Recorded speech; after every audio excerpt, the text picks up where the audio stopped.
Zucast no ar, pra você poupar, com dicas e truques a sua frota otimizar. Fala, guerreiros, mais um Zucast aqui pra você, certo? Tô aqui novamente com o Liceu, tá?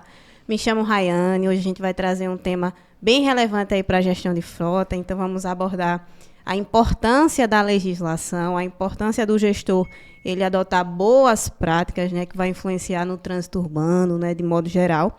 E quem a gente trouxe, Liceu, para conversar? Um currículo bem pequeno esse cara tem, não tem? Tem.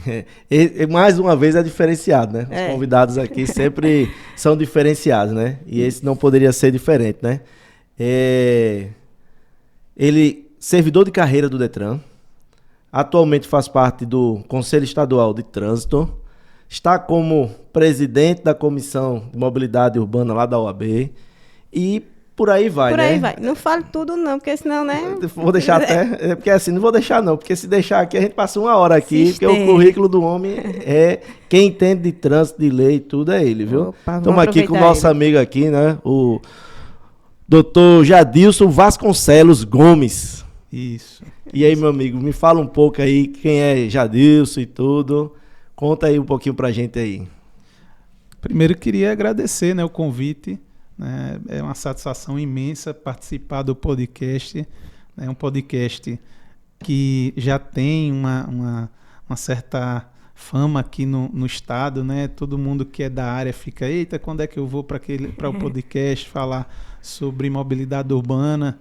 E só agradecer a oportunidade, né, da gente contar um pouquinho da nossa história e tentar contribuir também, né, para que as pessoas tenham uma conscientização maior, entendam a importância, né, da gestão de frota, da segurança viária, da gente saber que a mobilidade urbana é um direito fundamental, além de ser um direito fundamental, um direito social, né, porque através desse direito você tem acesso a outros direitos, como através do transporte você tem educação, saúde, lazer, enfim.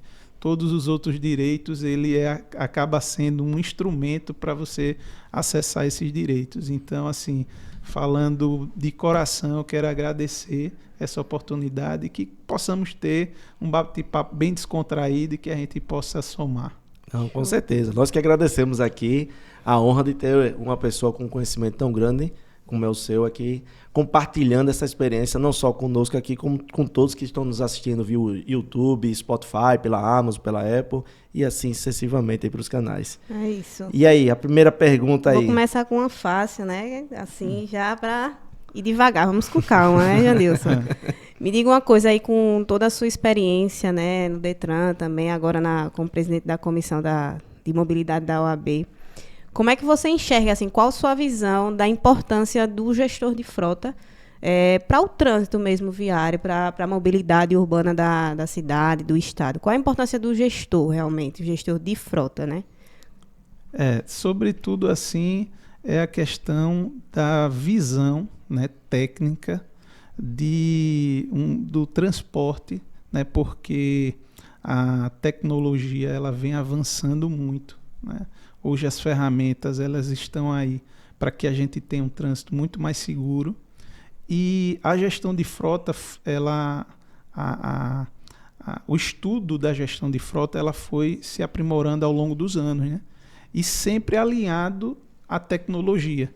Então, hoje, empresas que têm uma visão, né, de redução de custos, de segurança, empresas que entendem que elas têm um papel dentro da estrutura, né, da mobilidade e do tráfego, eles percebem isso e investem, que a palavra realmente é investimento, porque eles têm um retorno e faz toda a diferença, tanto para a empresa como para o sistema. Inclusive, eu sou uma das pessoas que defendem que existam incentivos fiscais para essas empresas. Sim. Porque a gente entende que tudo é um sistema. Hoje, o sistema trânsito ele é composto por órgãos, né, por entidades geralmente ligados ao setor público, e a gente tem que incentivar para que o setor privado ele também faça parte, eles também entrem nesse jogo, né, da segurança, de evitar os sinistros de trânsito. Hoje a palavra está muito... a palavra certa, correta, né, pelos estudiosos é que é um sinistro e não um acidente, como a gente usa habitualmente, mas vez ou outra eu acabo falando também acidente de trânsito, porque é assim que a gente aprendeu. A questão da diferença é só porque para enfatizar que é evitável, né? O acidente ele não é evitável, né? O sinistro sim. Então essas empresas que fazem esse gerenciamento de frota, que investem no gerenciamento de frota, elas conseguem reduzir, conseguem contribuir muito, porque apenas um acidente, uma morte no trânsito, ele tem um valor que, embora exista cálculos que se façam, mas a gente sabe que a vida não tem preço, né? Então, é muito importante isso. Boa, boa. Jadilson, eu queria que você compartilhasse um pouco aí qual é o papel hoje da Comissão de Mobilidade Urbana, né, da OAB e tudo, em relação à população de forma geral, né? Se ela ajuda ou não a população, se a parte das empresas também ela tem esse apoio ou não, se só existe hoje atualmente em Alagoas, se existe essa questão dessa comissão, ela é no Brasil inteiro, toda regional, né, da OAB tem essa comissão. Se você pudesse compartilhar um pouco aí, para o pessoal entender um pouco mais como é que funciona, acho que seria interessante, hein? Eu te agradeço essa pergunta, porque falar da Comissão de Mobilidade, que é um dos amores que eu tenho na minha vida, tenho muito orgulho de fazer parte. Não é uma comissão que tem muitos membros, porque eu acho que o direito no trânsito não é um dos direitos mais nobres, assim, em termos dos advogados buscarem, né? Mas ele tem a nobreza, né, dessa questão do direito à vida, que ele é muito latente. Mas a nossa comissão é uma comissão que sempre é procurada pelas comunidades. A gente já participou das discussões em relação à mobilidade urbana junto com a comissão do caso Pinheiro, né? Porque todos sabem do impacto que houve ali naquela região e de como o trânsito foi impactado ali, né? Na verdade, a cidade toda foi impactada e a mobilidade é um desses dos lugares que foram impactados. E também a gente participou acho que vocês vão lembrar, foi muito discutido no ano, acho que no final do ano de 2022, se eu não me engano, aquela abertura que a prefeitura cogitou de fazer no corredor Vera Arruda. Isso, eu lembro. A gente estava participando também ali das discussões. Para poder ter um fluxo melhor do trânsito, né? Melhorar o fluxo e tudo, mas houve aquela resistência da população. Então nós fomos convidados pela Câmara de Vereadores a participar da discussão, né? E assim também participamos da discussão do aumento da tarifa do ônibus, né? do transporte coletivo de Maceió. E a gente tem uma parceria, né? Eu, como membro do CETRAN, eu consegui essa parceria, e é uma parceria muito importante com a nossa comissão, que realizamos anualmente. Esse ano foi a 2ª edição de um evento grandioso, porque nós reunimos lá na OAB todos os órgãos de trânsito do Estado para discutir políticas públicas de trânsito e para cada uma falar sobre as suas ações para a Semana Nacional de Trânsito. Então, como a Semana Nacional de Trânsito é em setembro, no início de setembro, essa data já está no calendário de Alagoas, porque é um evento dos órgãos estaduais, de todos os órgãos, e é uma parceria entre a nossa comissão. Esse ano tivemos ainda mais, porque cada ano que passa a gente vai conseguindo mais parcerias, e tivemos ainda mais parceiros.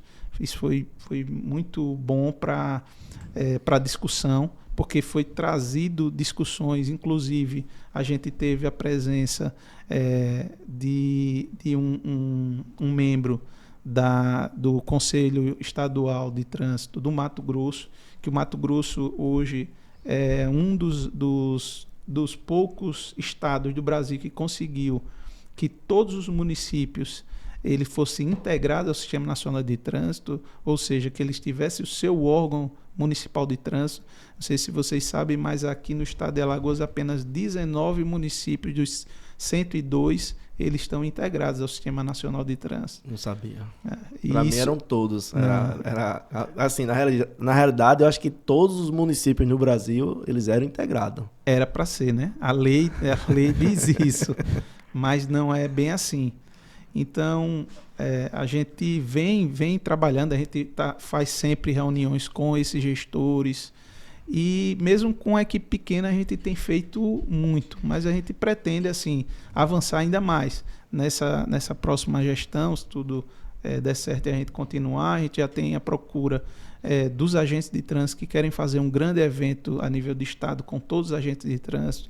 É importante para balizar os conhecimentos deles, para a gente tentar galgar alguns avanços para a categoria, né, muitas vezes hostilizada, muitas vezes mal vista pela sociedade, mas que tem um papel fundamental para que a gente tenha um trânsito mais seguro e também para que as pessoas possam para que o trânsito realmente ele tenha fluidez, porque a busca da gente também é pela fluidez do trânsito. Ninguém quer andar 500 metros, passar 2 horas para chegar, né? Então, o agente de trânsito ele é fundamental para isso tudo. Me diga uma coisa, quando tem essas reuniões, também é chamado ou não é chamado, ou existe um interesse de outras associações ou sindicatos, como por exemplo, existem associações de supermercado, de atacadistas, distribuidores, de transportadoras, né, que tem o transporte, às vezes, não só interestadual, mas municipal mesmo aqui, né, que eles têm muitos veículos e eles, dependendo da situação, do assunto e tudo, eles também são chamados para ter um diálogo, para poder também se envolver, tendo em vista, né, que a gente sempre tem um veículo ali fazendo entrega na nossa porta, é um Mercado Livre da vida, é a Amazon, é um mercadinho que está ali com moto, ou Kombi fazendo entrega. Existe isso também ou não? Olha, eu vou te falar assim, a nível estadual, eu acho que não ocorre muito, porque isso é um diálogo mais do município. Tá. Não estou dizendo que não deveria ocorrer, mas que a frequência maior é que, como o trânsito realmente é uma coisa local, ocorra maior dentro da estrutura dos municípios. Então, vou te dar um exemplo do município que eu passei muito tempo sendo superintendente da SMTT de lá, que é a União dos Palmares. A gente procura sempre ter esse tipo de diálogo. Por exemplo, a área do centro. A gente, para criar um bolsão de estacionamento que a gente criou lá, a gente teve que dialogar com todos os comerciantes, ouvi-los e entender que essa importância que tinha o centro de ter um bolsão de estacionamento. Então, o que foi que a gente pesou? A gente tinha uma praça que era de eventos, que não estava sendo bem utilizada, mas que era uma praça, né? E a gente tinha essa necessidade. Então, quando a gente colocou esse bolsão de estacionamento no centro, nessa praça, houve várias críticas. As pessoas, muitos criticaram, disseram, vai depredar uma praça pública, um aparelho público que é para essa finalidade, mas o diálogo com o comerciante e o diálogo com as pessoas que precisavam ir até o comércio, ele falou mais alto. A gente também tem diálogos para a questão de instalação, que é um dos grandes problemas da maioria do município, a carga e descarga. Isso. Carga e descarga é um problema sério. Eu acredito que 2 grandes problemas assim, para a questão de fluidez do trânsito se chama carga e descarga e transporte escolar. esses dois, eles são... se não houver um enfrentamento do gestor para fazer com que... E quando eu falo transporte escolar, não necessariamente um transporte coletivo escolar, como tem na maioria dos interiores, que são ônibus que levam os alunos para a escola. Eu falo nossos próprios filhos que a gente vai levar para a escola. Quem nunca teve um problema para deixar esse filho na escola? Aquela dificuldade, aquelas filas imensas. Então, o que eu entendo é que todos os comércios, como polo geradores de tráfego, eles deveriam ter um projeto de tráfego para que esses polos geradores de tráfego eles não impactem na vida e no trânsito daquela cidade. Então, um grande supermercado vai se instalar em algum lugar, né? A gente não necessariamente está pensando, quando ele vai se instalar, você só torce que se instale para gerar emprego. Isso. Mas a gente tem que pensar no local para ele que não causa esse impacto. Muitos deles não colocam nem estacionamentos que atendem às suas necessidades. E assim, para concluir, eu vou deixar algo na cabeça de vocês e de todos que estão assistindo.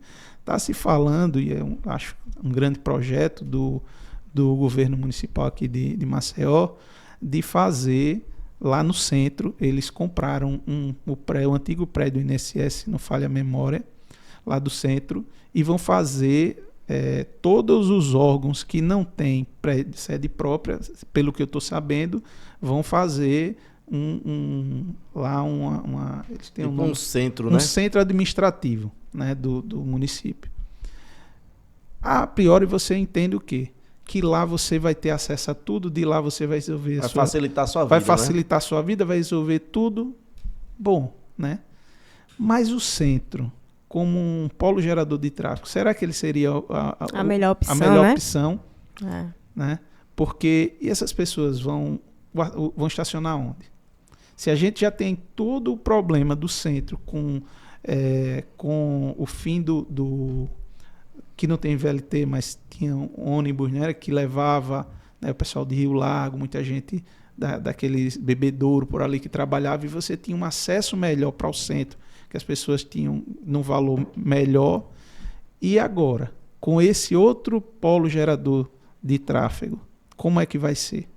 Então, eu acho que o fato de Maceió não ter um plano de mobilidade urbana está fazendo muitas coisas sem nada atrelado a esse plano, depois ela vai sentir as consequências. Por quê? Porque Maceió hoje é um dos maiores destinos, né, do Brasil, turísticos. Mas o turista ele quer ir para um lugar onde ele não consegue sair do canto por conta do trânsito. Então, é isso que eu às vezes não entendo, porque se investe em algo que o que era para primeiro pensar era na estrutura. E você já tem algo pronto, mas não se pensou na estrutura.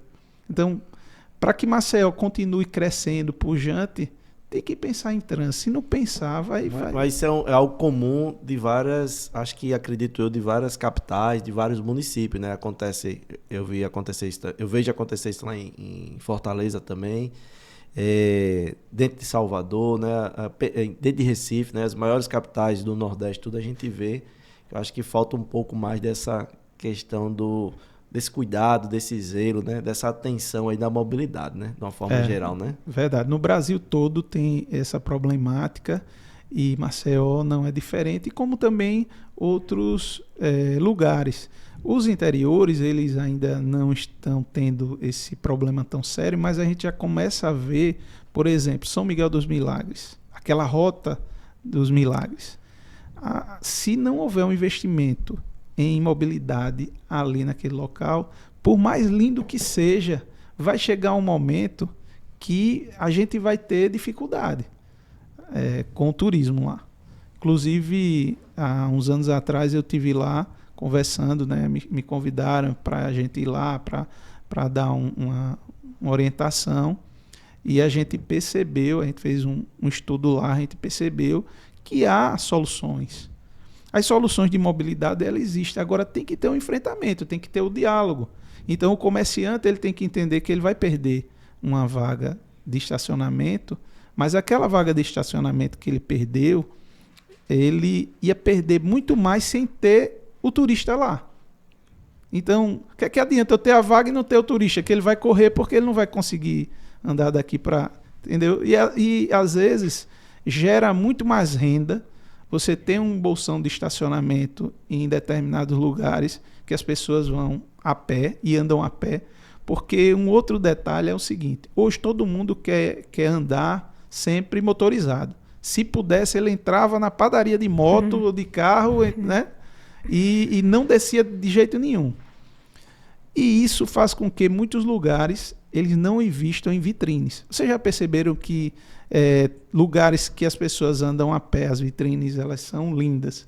E lugares que passam de veículos, eles não se importam muito com vitrine. Verdade. Por quê? Porque a pessoa não consegue observar. Então, se a gente tivesse nessas cidades, lugares que você pudesse deixar o carro e andar a pé, você ia, com certeza, aquela pessoa ia atrair essas pessoas para comprar. E isso é importante demais. Por quê? Para segurar as vagas de emprego. O e-commerce está aí. Daqui a pouco ninguém vai querer sair mais de casa para comprar nada, vai comprar só pela internet. Por quê? Porque não está criando um ambiente favorável e condições para isso. Isso tudo é mobilidade. Poxa. É grande o negócio, né? E você está falando aí de perspectiva futura, né, de desafio. Eu queria saber, assim, qual o maior desafio hoje que Alagoas, ou Maceió, assim, está enfrentando atualmente, né, em termos de mobilidade, né? E o que você, né, como aí, diretor da comissão, você sugere, né, para superar esses desafios? Você falou alguns aí citando, mas qual que você enxerga assim, o principal desafio hoje de Alagoas em termos de mobilidade mesmo? Eu acho que o governo do estado ele deveria criar um ambiente favorável para que todos os municípios tivessem o seu plano de mobilidade urbana. Não é barato. Não é barato. Porque o plano de mobilidade urbana, ele envolve vários critérios. Existe um manual para se fazer esse plano que o governo federal disponibilizou. Mas precisa de vários técnicos. Por quê? Porque você tem várias pesquisas que têm que ser feitas, como a de origem e destino dos transportes. E é importante que se tenha um incentivo, ou financeiro, ou técnico. O governo do estado investir nesses técnicos para que os municípios possam utilizar deles para criar esse plano e que fosse um plano integrado, porque o que é que existe muito hoje em dia? Um certo corporativismo de cada município. Eu acho que uma das coisas que deveria ter no estado de Alagoas era o Conselho Estadual de Transporte, porque veja só, hoje a gente tem os transportes intermunicipais, que a SAL é que regula, e a gente tem os transportes municipais, que são regulados por cada município. O transporte que é municipal, ele não tem nada, por exemplo, um táxi, ele não tem nada que proíba ele de pegar um passageiro na cidade, que esse passageiro diga: eu quero ir para outra cidade. Não tem nada que impeça. Ele vai para outra cidade. Só que o corporativismo das cidades está havendo fiscalizações que estão prendendo táxis, porque está fazendo, alguns passando do limite, fazendo algo que é errado, que está transportando em outra cidade, tudo bem. Mas quem que resolve essas pendências? Quem é que diz assim: olha, isso aqui está... A SAL não pode, porque a SAL é parte. A SAL, ela regula o seu próprio transporte. Então, a partir do momento que ela começa a fiscalizar, e às vezes, não estou dizendo que ela faz isso, mas se ela priorizar o seu transporte em detrimento do outro porque é do município, ela não está cumprindo a missão. Então, o que deveria ter, porque eu estou falando isso porque recentemente, eu acho que vocês já viram os conflitos, por exemplo, SMTT de Maceió com SMTT de Marechal, em relação aos táxis, né? Não pode entrar, não pode fazer, não pode vir para aqui, não pode pegar passageiro, não pode aquilo. Então, deveria ter um órgão que resolvesse essas pendências, né? Que impõe a limite, né? Você só vai até aqui, né? Isso. É porque cada um vai puxar para o seu lado. Cada um vai. Agora, como é que fica a situação do passageiro? Eu vou só dar um exemplozinho rápido. O transporte, né, intermunicipal, o que é que ocorre aqui em Maceió?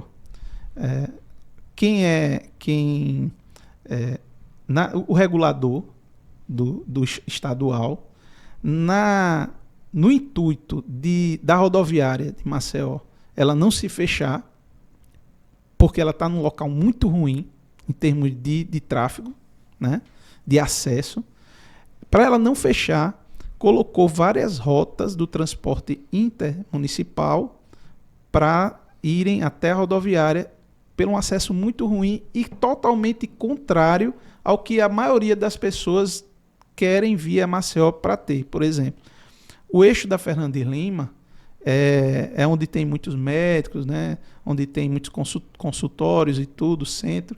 Então, um prévio estudo que a gente fez lá no interior, que eu estive como superintendente, a gente fez uma pequena pesquisa de origem e destino e percebemos que a maioria dos passageiros, eles preferiam vir pela Fernandes Lima porque eles já iam descer no locais. Esse passageiro é do transporte coletivo de Maceió? Não. Ele é um passageiro de União que vem a Maceió. Mas, forçosamente, ele está tendo de andar 1 hora a mais pela uma outra via, que é da Menino Marcelo, para chegar lá, descer e de lá vir para Fernandes Lima.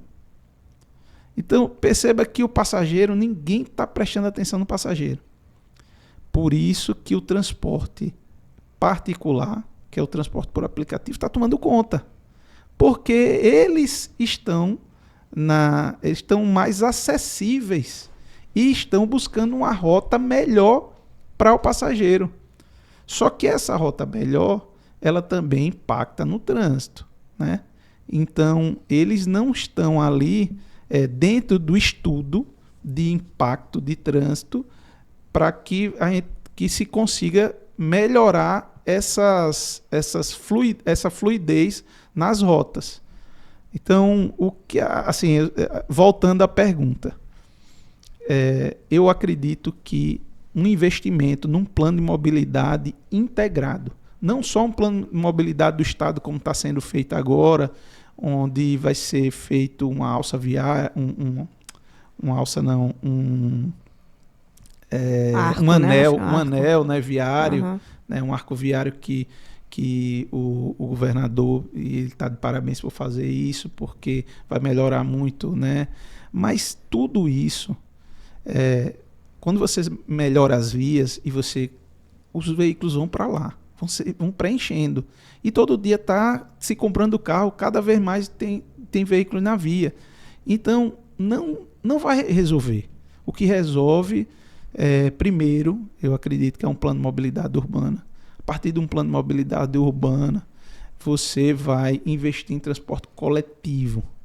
Então, um transporte coletivo de qualidade, você tendo a possibilidade de chegar num determinado lugar, deixar o seu veículo e entrar num transporte de qualidade, com ar-condicionado, com tranquilidade, sem estar apertado ali no meio de um monte de gente em pé, você vai, com certeza, pegar esse transporte e ir para onde você quiser dentro da cidade. Acho que se o governo federal ele agisse mais, né, ele gerenciasse, aí ficaria melhor, porque aí você vai descendo a escadinha, né? Porque aí você tem do federal cobrando os estaduais organizando ali os municipais, né? Acho que melhoraria isso aí.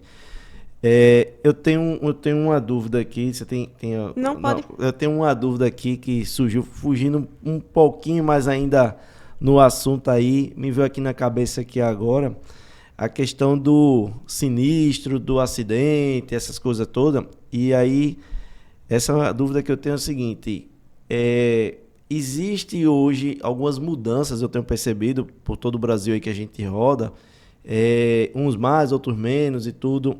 Existe algum padrão hoje de como é que é feita a questão? Eu fui lá e me envolvi num acidente ali no trânsito, né, num sinistro. existe um padrão? Qual é a orientação? Eu sou o dono da empresa e o que é que eu devo fazer com relação a isso aí? Tipo, o que é que eu devo orientar a minha equipe? De qual é a forma que ela deve tratar? E tipo, ela vai tratar aqui em Maceió, ok. Mas digamos que eu tenho empresa também em outros estados, sei lá, no Ceará, na Bahia, Brasília, enfim. O padrão é o mesmo também? Não é o mesmo padrão? Qual é a orientação que você daria em relação a isso aí? Liceu, eu trabalhei, né, 5 anos como perito em acidente de trânsito no Detran. E era na época que o Detran tinha sua perícia. Eu acho que vocês acompanharam aqui que durante muito tempo tinha perícia do Detran em Maceió. Isso. Quem fazia perícia não era a SMTT, era o Detran. E a gente chegava nos acidentes e tinha pessoas que... Você sabe que o carro é mais importante que a família, que tudo, né?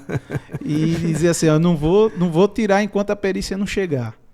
Porque eles tinham uma segurança de que aquilo ali seria resolvido. Porque como era que funcionava na época? A perícia chegava, fazia o seu levantamento. Aquele levantamento ia direto para um juizado especial. E automaticamente ele já tinha a data da audiência. Então eles poderiam entrar em acordo ali ou ir para uma audiência de conciliação para entrar em acordo. Se depois dessa audiência de conciliação eles não entrassem em acordo, aí ia ser judicializado. Mas tudo ficava bem resolvido, era bom para as seguradoras e tudo. Então existia essa formatação. E durante muito tempo as pessoas acharam que isso era o que tinha que ocorrer em qualquer lugar. Mas não é bem assim o que rege, o que tem a legislação. O que é que acontece em relação ao acidente de trânsito? E essa pergunta foi muito importante, porque muita gente tem dúvida. Primeiro ponto, se envolveu num acidente de trânsito. A minha sugestão é que a vida ela é mais importante do que tudo. Então, você causando ou não causando o acidente, você vai ver se houve algum ferido, se alguém precisa de socorro, para depois não responder por omissão de socorro e principalmente por uma questão humana, né? Então, chega, aborda a pessoa, está tudo bem, tá tudo... Se a pessoa tiver cabeça quente, você bateu no meu... Calma, isso tudo vai ser resolvido. Agora quer saber se você está tudo bem com você. Não, está tudo bem. Pronto. Não precisa chamar o socorro. Não, pronto. Agora vamos ver a questão de dano materiais. Por quê? No acidente, se o acidente tiver vítima, esse acidente ele precisa aquele local ser preservado. Então é importante chamar uma autoridade competente para ir lá, porque houve vítima, pode ter crime. Então tem que ser preservado. Então, se houve vítima, chama o socorro, se você estiver bem.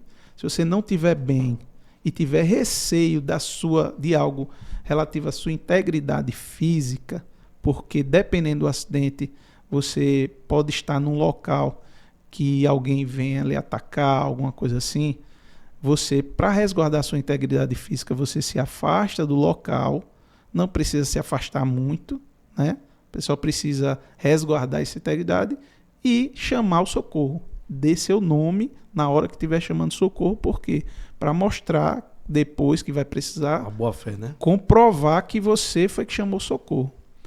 Feito isso, identificado, né, que não houve vítima e tudo no local, quando for somente danos materiais, a gente tem que entender que os veículos têm que serem retirados do local, porque é assim que o código diz.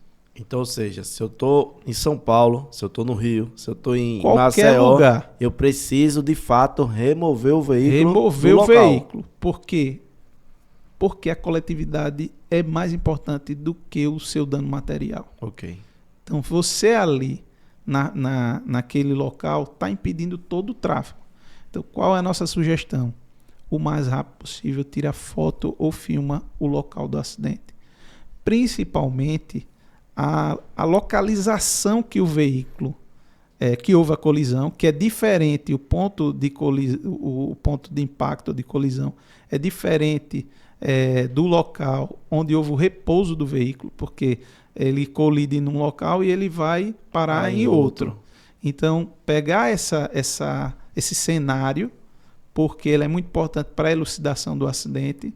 Então, às vezes, um acidente, por exemplo, que é muito complicado você identificar um acidente que um veículo avançou, né? Ele foi um abarroamento lateral, uma colisão lateral, e ele invadiu a faixa do outro.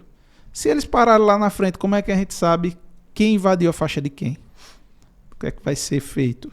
Se você consegue ver as avarias, alguma coisa que saiu do veículo para identificar a faixa, o local onde foi a colisão, ou até mesmo a frenagem do veículo, que às vezes o veículo, quando ele colide assim, arrasta o pneu, você consegue saber onde estava o veículo que invadiu a faixa do outro. Porque na hora que eles param, depois todo mundo quer estar certo, né? Ninguém está errado, E né? ninguém quer constituir prova contra si próprio. E se for um carro altíssimo valor, né? E o cara tiver um carro inferior, o cara já desce gritando, ainda desce, cada um paga o seu, né? Ainda tem essa, né? E assim, a gente que elabora laudos, a gente é mais capacitado para ver isso, mas a gente consegue identificar o direcionamento da avaria, e aí pelo direcionamento você sabe quem foi que bateu no outro, mas aí é uma coisa mais técnica. Só que você que não tem essa técnica é chegar, filmar, tirou a foto, tira o veículo o mais rápido possível. Aí o outro diz, não, mas não pode tirar, não sei o quê. Olha, eu estou fazendo minha parte, se você não quiser fazer a sua, aí quando os agentes chegarem no local, vão multar seu carro porque ele está obstruindo o trânsito. E aí eu estando em outro local, em outra cidade e tudo, eu vou procurar o órgão competente ali, é isso? Assim, é o municipal, é o estadual? Isso. Com esses dados, certo? Se o município, ele tem, como aqui em Maceió tem, um serviço, né, de perícia de acidente de trânsito, aí o ideal é acionar. Ok. Mas se você não tem esse serviço, o que é que se faz? Procura delegacia. Às vezes tem delegacias especializadas que são delegacia de acidentes. Aqui também tem. Mas tem lugar que não tem. Aí vai na delegacia e faz o boletim de ocorrência. Com esse boletim de ocorrência em mãos, procura os juizados especiais para entrar com a ação. Tá. Boa, boa. E trazendo aí para esse lado mais do acidente, né? Eu não sei se você... Claro que você não sabe, mas vou lhe contar, né? Aconteceu um desse comigo. Esse querido aqui já me atropelou. Ele não passou por cima, mas olha que coincidência, né? A gente tava... Rapaz, não vi, ó. O carro parado, ela foi passar na frente, eu não vi. E aí, trombei nela. Disse, rapaz, eu até achei que será que caiu alguma coisa do céu aqui, eu não vi. E aí, trazendo para esse lado do acidente, eu queria que você desse uma dica realmente para os gestores. O que é que ele tem que fazer, né, para que os seus motoristas, eles se conscientizem, né, cumpram as regulamentações de trânsito, visando realmente evitar acidente, visando evitar multa, né? Qual a sua dica aí para os gestores realmente? Olha, uma dica preciosa, assim, a gestão de tráfego, ela é fundamental, né? Por quê? Porque o motorista, ele por natureza, principalmente o profissional, motorista profissional, ele é acomodado com aquilo, todo aquele respaldo que ele tem de experiência. Então, geralmente, eu trabalho dando capacitações, orientações, né? A gente ministra cursos para esses motoristas profissionais. E todos eles, quando termina, eles agradecem, dizem, poxa, não tinha atenção a isso, não sabia que aquelas técnicas de direção econômica, defensiva e tudo, e eles não têm essa noção, né? Por quê? Porque eles aprenderam com a experiência, alguém que contou já que são era viciados, assim. Já no dia a dia, né? Isso. E o que acontece com a gestão de frota é você ter alguém que cobre, porque isso tem que ser cobrado. Hoje em dia tem sensores, né, em veículos que identificam tudo que eles fazem. Então você pode corrigir todos os vícios de um motorista. Um exemplo de vícios, né? Eu atuei também um tempo como um examinador de trânsito do Detran, né? Das provas práticas. E a gente chegava e percebia que aquele aluno mais inseguro, que passou pela autoescola, só fez autoescola a vida dele toda, ele chegava mais preparado para a prova do que aquele do interior que dirige desde 13 anos de idade, né? Que já chegava com a mão em cima para fora Na do porta, carro, né? na porta do carro e tal, dirigindo com a mão só e tal. Tá muito mais preparado do que essas pessoas que acham que são exímios motoristas. Porque o trânsito é atenção. E quando a gente tem um excesso de segurança, essa atenção, ela vai lá para baixo. Tanto é que a estatística diz que a maior parte dos acidentes nas áreas urbanas, elas ocorrem quando você está no piloto automático, perto da sua casa. Ela sempre acontece nas áreas próximas à sua residência. Você vem chegando, você já está acostumado, já sabe para onde vai. Aí liga o piloto automático e é justamente nesse momento que acontece o acidente. Quantas pessoas, e aí eu desafio um que nunca aconteceu isso, não estava dirigindo e de repente disse, eu estou indo para onde mesmo? Porque tá com tanta coisa na cabeça que diz, poxa, eu estava, eita, lembrei, vou para tal canto. Porque você não está com atenção totalmente no trânsito. Então, num momento desse que você baixa a guarda, é que acontecem os acidentes.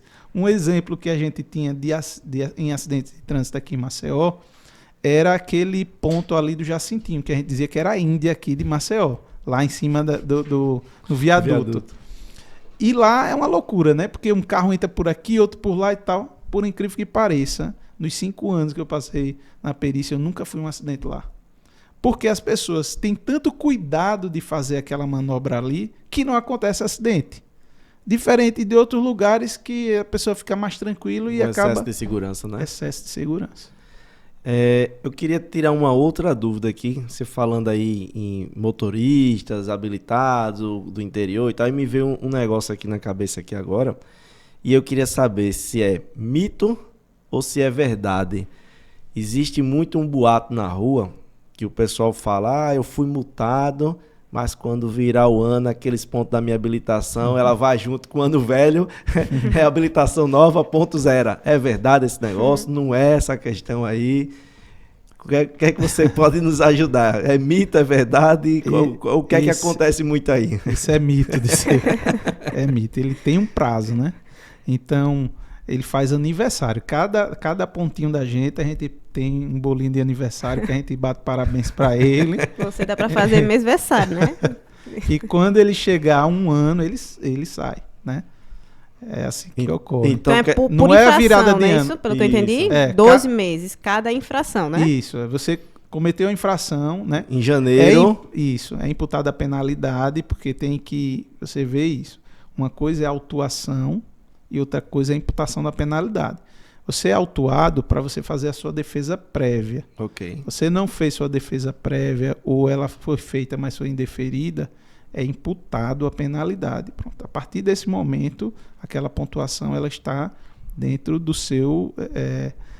já está no sistema lá, né, no seu prontuário. E começa a contar.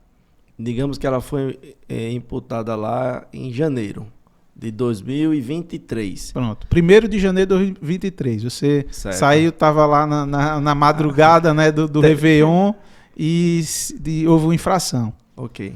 Pronto. Quando completar 1 ano, aquele ponto sai. Então você vai acumulando, que é o que as pessoas têm dúvida. Por exemplo, eu levei 5 pontos na carteira hoje, daqui a 6 meses eu recebo mais 7 pontos.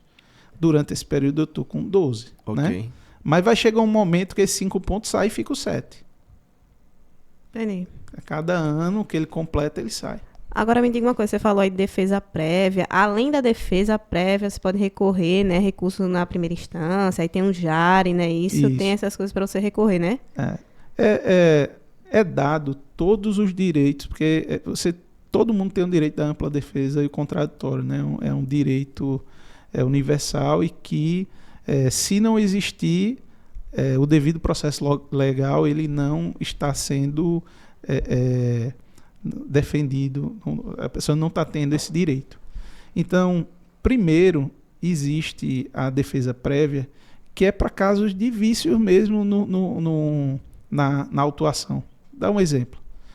Alguém pegou e colocou a placa de um veículo que não era o seu. Até na descrição do veículo está outro veículo, não tem nada a ver com o seu. Aquilo é um vício, né? Então, você vai comprovar que ele colocou outro veículo que não era o seu. Então, a defesa prévia ali não tem que ninguém estar julgando mais, não. Uhum, Até pela uma economia processual. Agora, se houver um indeferimento, você recorreu na defesa prévia, foi indeferido, não entenderam que realmente... Porque a gente, na defesa prévia, o recurso é em relação às formalidades, né? A gente não está falando em mérito. Uhum. Aí quando vai para a Jari, por que a Jari? Porque a Jari ela é composta não só por componentes do órgão. O órgão tem uma pessoa, aí tem um outro que é da área de que é membro, né, de uma entidade de transporte que compõe a Jari também. E esses membros, eles se juntam para relatar, aí tem um relator do processo, do seu recurso. Se ele entender que deve indeferir ou deferir o seu recurso, ele não só vai valer o voto dele como relator, dos outros membros também. Então, é analisado, é votado e a partir daí é dado a decisão.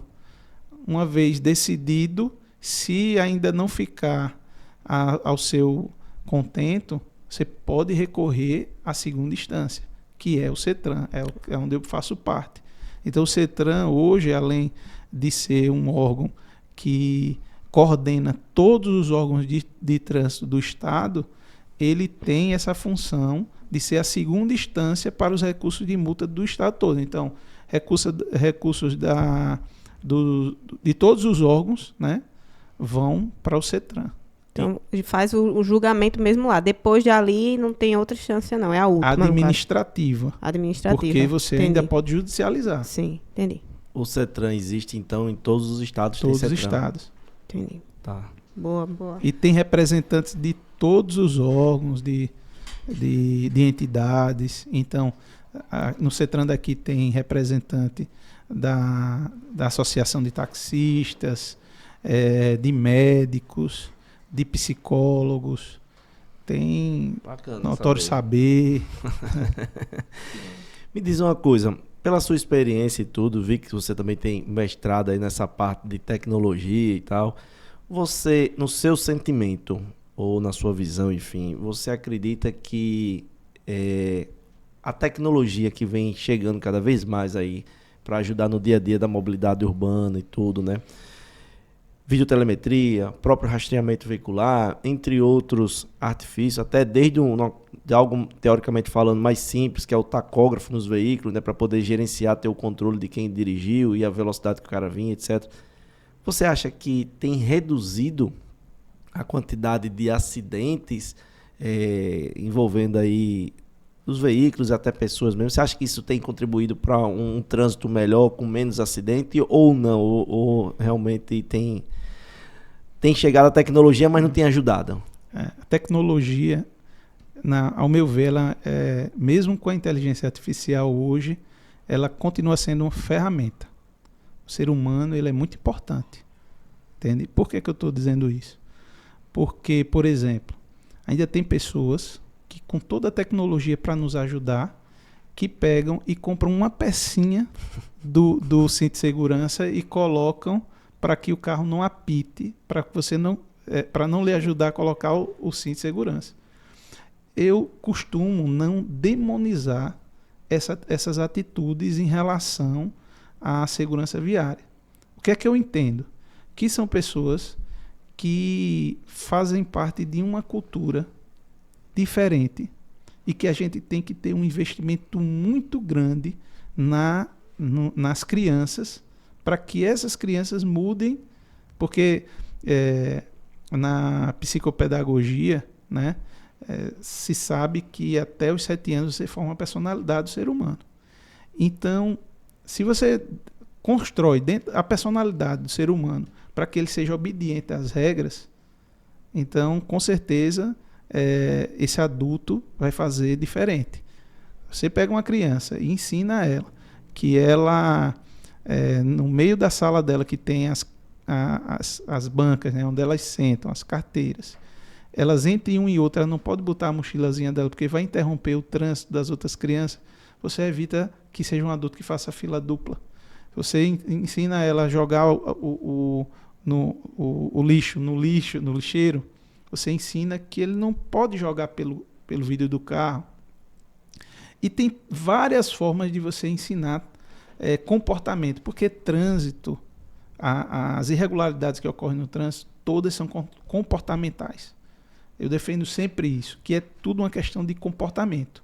Então, se você trabalha esse comportamento, agora, como trabalhar o comportamento no adulto? Como você fazer com que o adulto... E eu nas palestras, eu costumo dar um exemplo do comportamento do condutor do interior.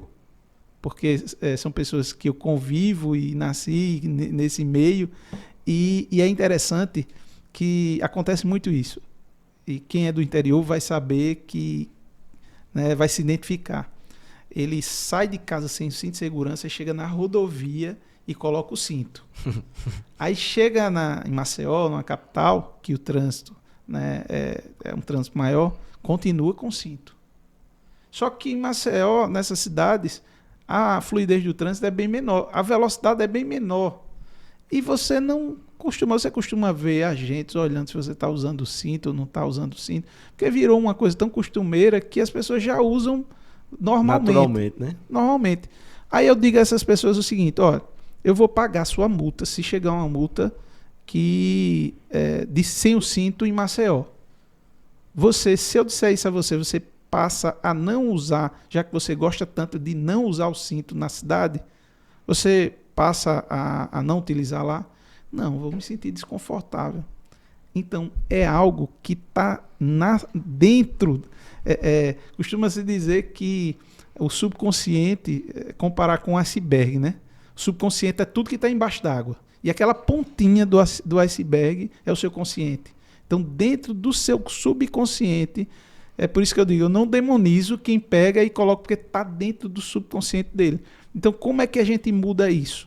Como é que a gente, trazendo para a pergunta, né? Como é que a gente, a tecnologia pode ajudar nisso?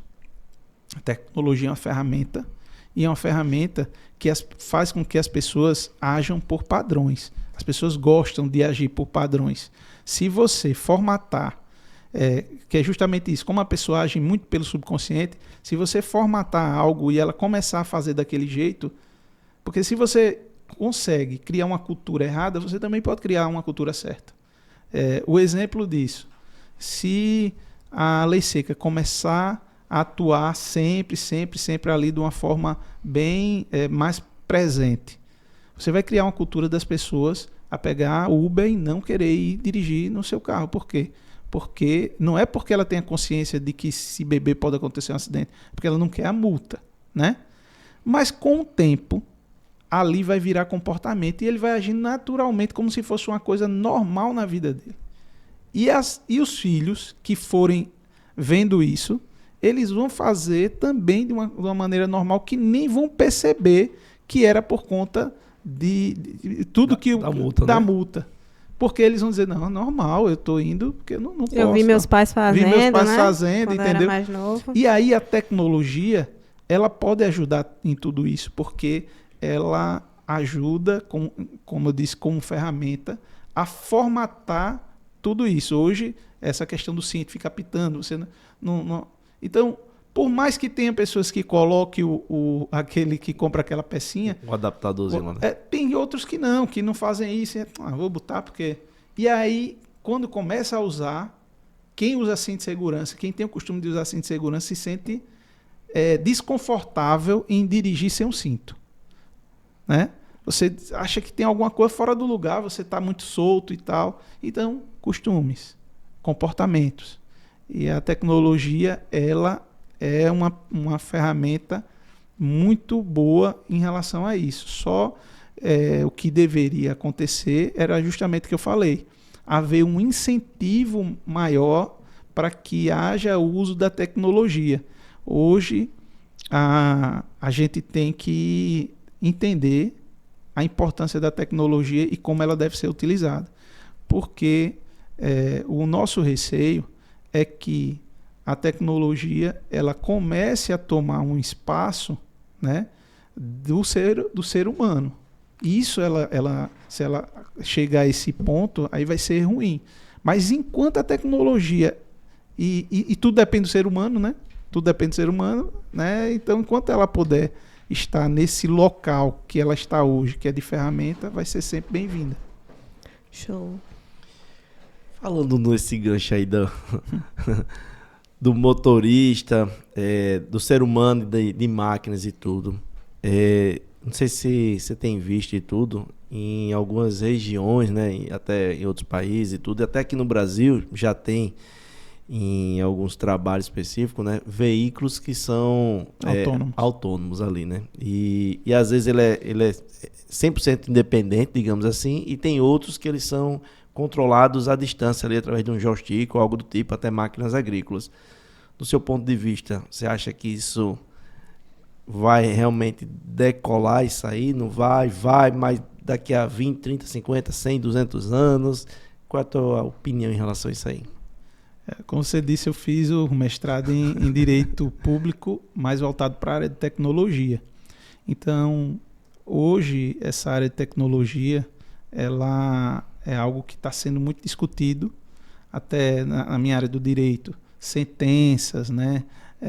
O uso da tecnologia para a elaboração de pareceres, de ações, de decisões, né? E tudo isso, eu volto a dizer que são ferramentas, porque você tem que entender daquilo. Para você utilizar uma ferramenta dessa, um joystick desse, né, fazendo à distância, você operando, você tem que saber operar. Então tem o ser humano ali. Eu não tenho assim tanto receio da tecnologia. Meu receio é do ser humano. O meu receio é do ser humano pelo seguinte: o ser humano ele não saber utilizar. Porque para que serviria a tecnologia, ao meu ver? Hoje a tecnologia está realmente tomando vários espaços e, por exemplo, um escritório de advocacia que contratasse 20 advogados, hoje com o uso da tecnologia ele só precisa de 2 advogados, né? Isso, a tendência vai ser essa. Mas o que é que eu acho que o ser humano deveria trabalhar no sentido de diminuir jornadas de trabalho, né? E diminuindo jornadas de trabalho, você tem mais tempo com a família, você está com a cabeça, você pode produzir mais, então você pode... Então, diminuir por quê? Porque a tecnologia está ajudando. Mas o ser humano, ele pode usar isso de uma forma perversa.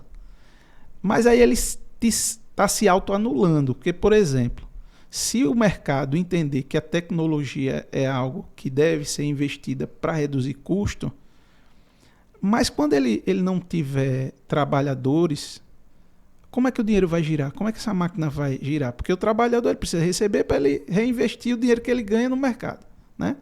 E aí isso não vai girar. É por isso que o mundo hoje se discute e que provavelmente se caminha para que as pessoas tenham um benefício universal. Todo mundo receba um valor, independente de trabalhar ou não, para sua subsistência, mas não porque é bonzinho, porque essas empresas de tecnologia, elas vão ganhar tanto dinheiro sem investir tanto, né, em termos de trabalhadores e tudo, que elas vão ter elas já consideram a possibilidade delas pagarem um imposto maior, para que esse imposto vá para esse fundo e esse fundo ser dividido para que as pessoas possam ter dinheiro para gastar com elas e o dinheiro girar.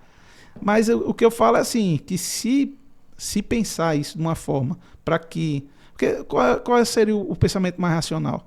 Que a tecnologia trabalhasse por nós e que a gente tivesse mais tempo para conviver com nossos familiares, para a gente viajar, para a gente fazer um monte de coisa. Para a gente, hoje, ter a possibilidade de fazer reuniões remotas e não precisar ir para o trânsito para impactar ainda mais na mobilidade, né?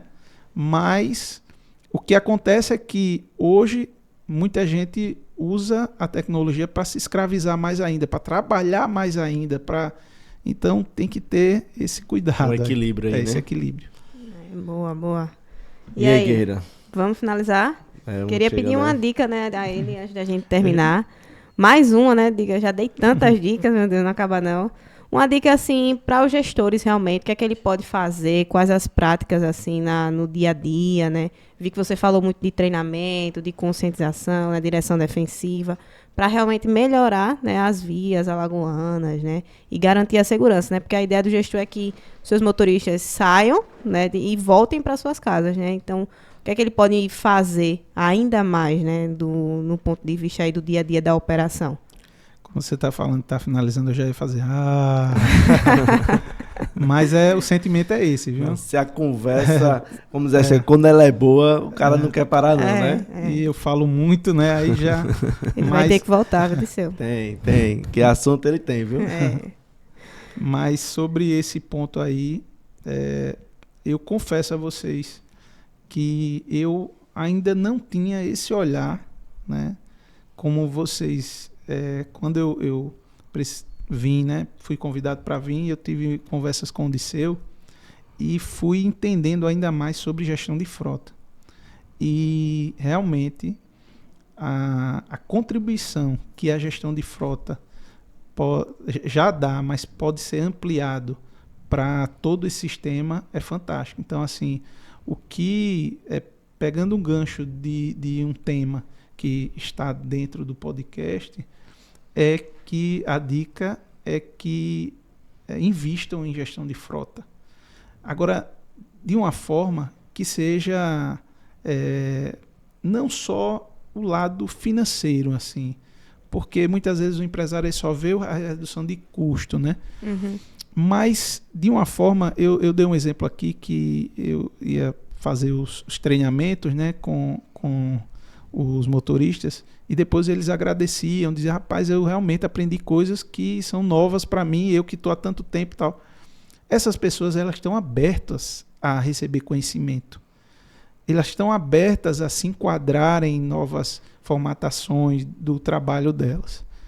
E vai ser muito proveitoso esse investimento. Por quê? Porque você passa a ter um funcionário mais engajado, né, com um pertencimento maior dentro da empresa dele, sabendo que está vendo o lado dele, da família dele, porque são pessoas que saem todos os dias, né, mas não sabem se voltam para casa. E eles mesmo fazendo uma direção defensiva, não sabem como é que está o outro condutor. Então eles têm que estar muito preparados para fazer o que eles fazem. Então não é só o lado financeiro, eu falo do lado humano mesmo. Isso. Eu acho que o financeiro ele é um retorno natural. Então a dica é que essas empresas elas investam cada vez mais nessa gestão de frota para ela ter no seu corpo, né, de profissionais cada vez mais qualificados e uma atuação cada vez mais técnica, né, que muitas vezes tem gente que conduz empresas grandes, com empirismo, com achismo, né? E que a gente às vezes fica olhando assim, meu Deus, como é que essa empresa chegou até esse ponto? E hoje, com a tecnologia, as pessoas acham que elas estão em certo patamar e que nunca podem sair daquele patamar.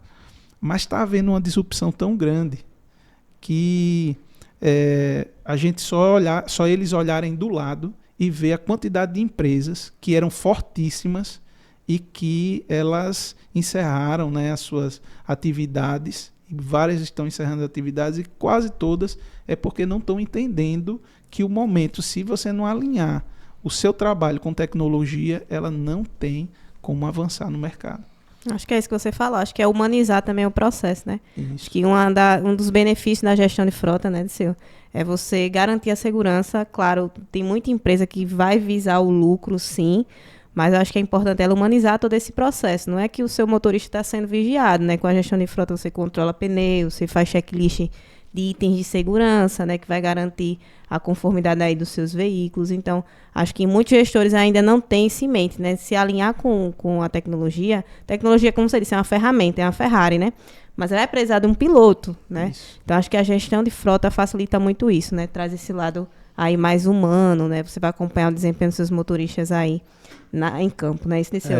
E fazendo um complemento aí, quando você trabalha em paralelo a parte do treinamento, do acompanhamento humano ali daquela pessoa junto com a tecnologia, eu acho que não só a empresa ganha, o colaborador ele ganha e toda a população ela ganha, né? Sim. Porque o fato dos dois estarem unidos ali, a tecnologia e essa parte do treinamento, da orientação humana, eu consigo ter uma redução de excesso de jornada de trabalho. Eu consigo ter um controle melhor de repente, excesso de velocidade. Sim. Eu consigo ter um trabalho em relação à parte da quantidade de mercadorias que eu tenho para entregar. Eu consigo reduzir isso aí fazendo a entrega, como dizer assim, dentro de uma realidade e evitando ter muitos veículos na rodovia rodando ou dentro da cidade.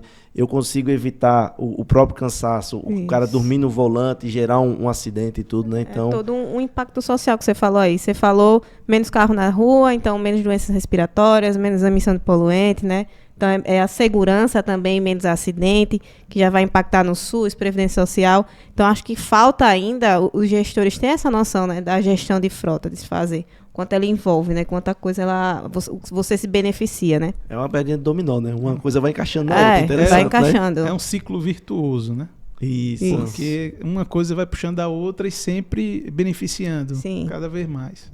É isso aí. É isso. Meu amigo, eu Vamos lá? só tenho a agradecer a você aqui mais uma vez a oportunidade aí desse bate-papo, de compartilhar esse conhecimento que você tem aqui, e não só conosco, com todo mundo que está ouvindo aqui, né? Então a gente, hoje, graças a Deus, a gente tem um canal aqui, o podcast, o Spotify, entre outros, aqui no Brasil inteiro, né? Escutando, então a gente sempre está compartilhando e tudo. Então são informações que o pessoal tem colocado aqui no canal e espalhando muitas coisas que é como você falou aí, né? Às vezes é uma coisa simples, cara, tipo, eu não sabia nem que isso era existir, nem que isso era possível, né? Então, só tenho mais uma vez a agradecer a você, agradecer em nome da Azuc, de todos que estão nos ouvindo aí, essa oportunidade aí.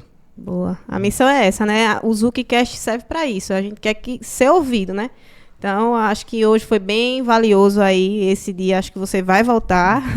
Já vá separando aí na agenda, né, Disseu? Com certeza. Então, pessoal que gostou, se inscreve no nosso canal. A gente está sempre tentando se atualizar, trazendo convidado. Deixa sugestão, né? Compartilha, segue as nossas redes sociais, nosso Instagram também, para a gente estar tentando trazer aí mais novidade para vocês e mais discussões como essa, né? Aqui, para melhorar ainda a gestão de vocês. Tranquilo? Até a próxima, pessoal. Tchau, tchau. Valeu. ZuCast no ar, pra você poupar, com dicas e truques a sua frota otimizar. ZuCast no ar, pra você poupar, com dicas e truques a sua frota otimizar.